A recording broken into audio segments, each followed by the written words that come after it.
A volunteer group raises concerns over Grab's technology to measure surge fees as a ride-hailing firm faced transport regulators today. Stanley Gahete has more. For some commuters, distance and convenience are the main factors why they opt to book Grab. However, many observe that surge fees are not only charged during rush hours and there are few Grab cars available online. It's really expensive compared to other public transportation. It's hard to book and we have to wait for around 1 hour or less than 1 hour.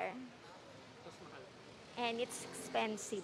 During a hearing today at the Land Transportation Franchising and Regulatory Board Central Office, Grab Philippines officials explained that their surge fees follow a supply and demand mechanism based on the number of partner drivers online at a certain time. This is regardless of the traffic situation and the number of passengers booking rides. They said bookings increased by 70% last December compared to regular months. But petitioners describe Grab's argument as baseless. Ang tanong natin, kailan ba naging enough ang supply?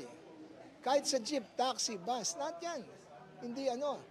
Hindi kulang ang sasakyan. Hirap na nga yung pasahero sumakay. Tataasan mo pa yung pasahe nila. Just because konti yung supply.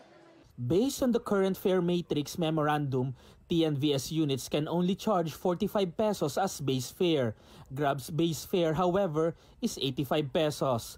The LTFRB says the current memorandum has gray areas since it does not indicate the appropriate time for TNVS units to increase fares. The LTFRB adds there are issues that they need to address, including reasons for surge fees, the number of passengers, why they impose the 85 pesos rate as base fare for short trips, and the same base fare for multiple passengers.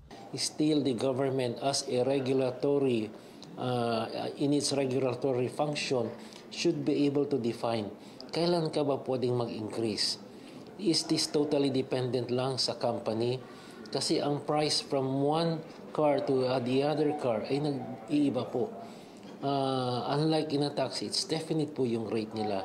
In a statement, Grab Philippines says the dynamic pricing is aligned with the pricing matrix set by the LTFRB for TNVS. It also adds that it is a data-backed algorithmic tool grounded on the level of demand versus supply. Lawyers for commuter safety and protection question the reliability of the technology used by Grab. Yung technology nila, tanong mo kung inaprubahan ng LTFRB.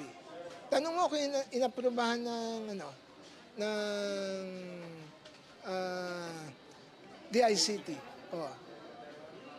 Sila lang ang nun. Sila lang nagsasabing compliant. So, tingnan natin anong sasabihin ng board na kung compliant nga sila. While there will be no more hearings, Grab Philippines is required to submit a position paper. The board and bank will then decide on the penalty or charges to be imposed, if any. Stanley Gahete, CNN Philippines.